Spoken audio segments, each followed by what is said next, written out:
Hey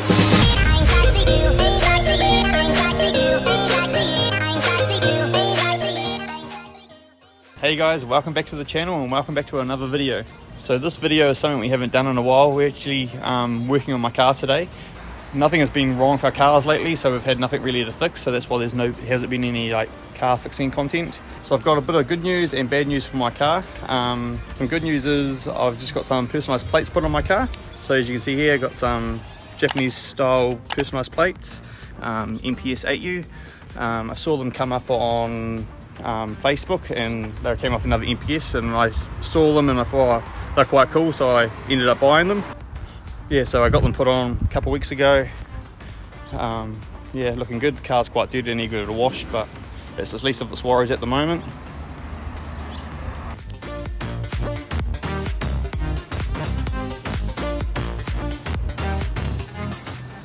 A bit of bad news I have for my car is it's starting to use quite a lot of oil, quite high oil consumption, and blue smoke out the exhaust. So sort of dreading looking into it to see what it is, because I think it's going to be expensive to fix, but that's what I'm going to do in today's video.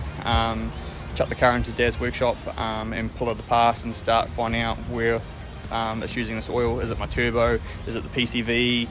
Is it my engine? So I'll start looking into all that just to eliminate the issues and yeah, see what's going on. So I'm going to pull the intake off, have a look at the turbo, and then I'm just going to pull off the throttle body and the intake manifold, because the PCV's behind it, so I'll have a look at that. While I'm there, I might just clean up the intake valves just to get rid of all the carbon that's on them and make it go a bit better, and yes, see what I find.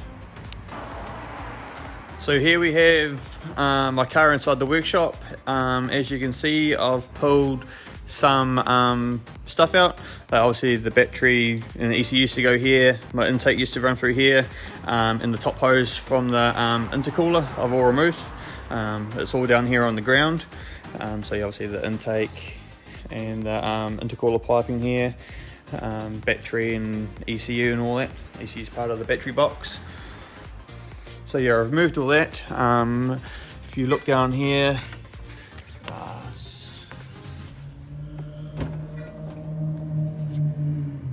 you can start to see the turbo here. It's a bit hard to see, but the turbo is there. Here's the other end of the turbo. It runs into the intercooler piping, and it obviously all runs down and then comes back into the throttle body, goes into intake manifold and into the engine. So yeah, I've pulled it all apart, and a bit of bad news unfortunately. I thought it could have been the PCV valve and a little bit of tubing on it, because I know they are quite common in these cars, but yeah, unfortunately it is my turbo. So I basically just need a new turbo. I'm just still trying to decide on what I'm going to do, whether I sort of put like a bigger turbo in there, or a turbo with bigger internals, or if I put like a stock turbo in there. Yeah, I'm still trying to decide on what I'm going to do. I had a look at the shaft on the turbo itself, and it's got quite a lot of play in it. Like you wiggle it back and forward, and it yeah, moves quite a bit. And also I looked inside my intercooler piping, and there's oil all through the top hose. So if it's all gone through the top hose, it's probably all sitting inside my intercooler. It's everywhere, so I'll need to pull all that out at some stage and just completely clean out all the piping, clean out the valves on the intake, clean out the intake manifold, the throttle body, the whole lot. There's just be oil everywhere, but I won't do that until I get a new turbo, because it's just going to keep doing it. It's a bit hard to see, but there's just oil all through there. Yeah, it's just all sitting down in here. So yeah, this is just the top hose, so I can imagine what it will be like at the other end. It's like all sitting at the bottom, because like this is obviously the top, so it's obviously all got to run down. So that intercooler is probably filled with oil. Like as you can see here, there's some oil residue and that just sitting in that next hose there.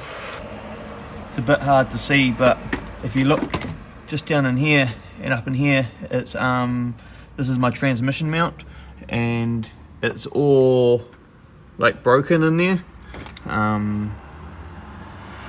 So basically my transmission mount is on its way out, like it's on the verge of snapping. There's not much holding it, so I'm just going to sort of put it all back together, put my car back together for now, and then I'm just going to sort of baby the car for the next coming days, and I will order some aftermarket engine mounts for this vehicle. I'll do the engine mount plus the trans mount, that way there it's got the aftermarket ones in there. I've already done the aftermarket rear motor mount.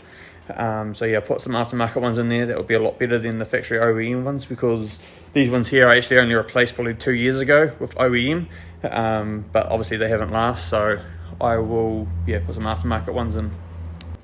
A while ago now, I noticed my coolant, I had a bit of like a hole in the reservoir, so I still need to do that. I haven't done that yet, so I might as well order a whole lot of parts, just get the whole car sorted. Also on this hose here, it goes onto my blow valve and it hooks into my intake. It's also got like a bit of a crack starting to show there. So obviously that's not going to help with like issues. It's obviously going to cause like an air leak. So I will need to get a new hose for there, replace that as well while I'm spending some money on the car. So I've got a bit of a shopping list for the vehicles. Obviously I need a new turbo, which I don't want to spend that much money on a turbo, and I was hoping it was just going to be the PCV, but yeah, it is what it is, so I'll buy a turbo. Obviously needed an engine mount, the trans mount, the hose that goes from the blow-off valve to the intake, my coolant reservoir, which I just said before. I will change my PCV and the PCV hose, because I'm going to be pulling the intake manifold off to clean it anyway, get all the oil residue and the carbon build up off the valves and inside the manifold. So I will just replace the PCV while I'm there anyway. I'm not sure what condition it's in at the moment. It still could be fine, but yeah, while I'm there I might as well just replace it. It's cheap enough, so I'll do that. Also I'll get some new spark plugs, like 1 step colder spark plugs. They weren't that old, but because the settings in there, they will be soaked in oil and all that stuff, so I'll just, when I get my new turbo, I will just put some new spark plugs in there as well, just for peace of mind sort of thing. I'm also going to do an EGR delete, stop the exhaust gas going back in there. So I'll do that. I'll buy a kit and do an EGR delete. It's easy enough to do. So here's your EGR pipe here. You just put the blinking plate off there, and then when it hooks on down under by the throttle body, you just put a plate over there, so you just remove that pipe, and that's pretty much just your EGR delete. It's easy enough. So I'll do that as well. And then also I'm going to do a catch can. So if my PCV does sort of fail in the future, it's not going to dump a whole lot of oil back into the intake manifold. I'm still on the fence about what I'm doing with my turbo. I haven't quite decided yet. Still just lots of things I need to sort out first. I need to talk to some people and work out some prices and see what options I have. But one thing I am thinking of doing is putting an aftermarket exhaust manifold on. That reason being is it just allows more gases to escape. I have heard that these stock exhaust manifolds can cause like head gaskets and that to blow, which I don't really want. And if I'm going to put like a bit of a different turbo on a bigger turbo, well then I need the air exhaust gases to escape quicker in that. So I'm pretty confident I'm going to do it. Put a aftermarket exhaust manifold on. The exhaust manifold that I'm looking at has, you can put like an external wastegate on it. Just not sure what I'm doing yet with wastegate wise. It all depends on what I'm doing with the turbo, whether I'm putting stock one back in it or an upgraded internals or a bigger turbo. Depends on what I need for my wastegate, so I'll leave that in the air for now. But yeah, and the other thing being is if I put an external wastegate on, I'll have to get it certified. I'm not sure if I want to go through the whole cert process again. Like I've already done it twice on this car, and like it's costing a lot more and more every time. So that's another thing I sort of got to weigh up as well. Like if I put a bigger turbo on it, well then I've got to get it recertified. So I've still got lots and lots to decide on what I do. So this turbo I've had in the car for 6 years. So it's been good so far. Like, do I just put like a standard one back in there? It's going to last a while again, or do I upgrade it? So I was going to put my car up on the hoist shortly. I was going to put it back together, put it up on the hoist, and just have a look underneath to see if there's anything else that needs replacing while I'm doing a whole lot on it. Like whether it's like sway bar links or something else under there, CV boots, or I don't know. But yeah, it's starting to get a little bit late. So I will, when I get my new trans mounted in the next coming days, I'll chuck it up on the hoist then, and have a look and see if there's anything else under there that looks like it's going to fail soon or is failing, and just replace it as well. Just get it all up and running, get it all good at once. Yeah, do a big overhaul on the car. So yeah, I've got all my stuff here on the ground. I'm going to quickly just chuck it back in, bolt it in, and then yeah, going to call it a day, head on home, and then start doing some research to find out what options I've got, what I can do, work out all the costs and all that, and then yeah, start ordering some parts. Yeah, I knew I was going to have to spend some money on my car sooner or later, because it's probably been doing it for probably the last 3 or so months.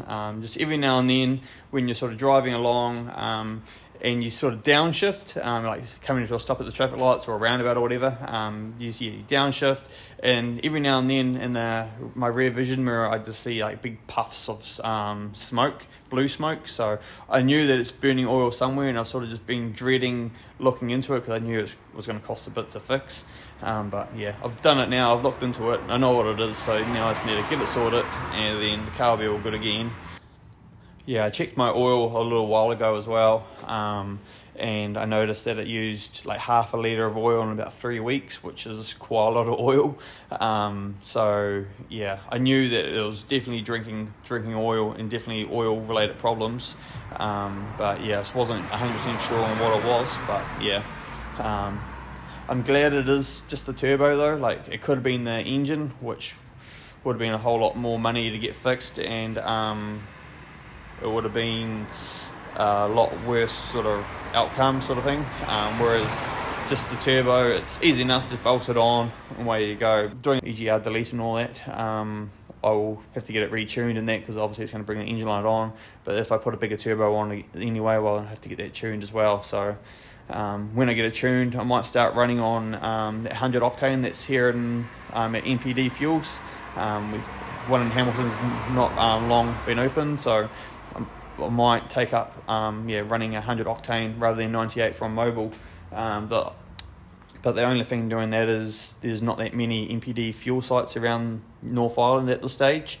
So I'll have to sort of plan my trip, or if I do need to put 98 in it because there's no 100 octane, well then I could just not boost as hard, or if I do a track day down south somewhere, I could take some gas with me, so I know that I do have some gas. So yeah, I'll work all that out as well. But yeah, if I do get it tuned, I'll probably get tuned on 100 octane at NPD Fuels. So my car's all back together. It's about to start it up, and make sure it still runs after having the intake and the intercooler piping off. Make sure there's no air leaks. So I'll do that now. So I've got the battery back in, ECU connected up, the intake with the all connected up, and the intercooler piping. So yeah, we'll just make sure it's all running. Make sure I got the MAF plugged in. Yeah, start it up and see what happens. So yeah, just gonna go and start it up now.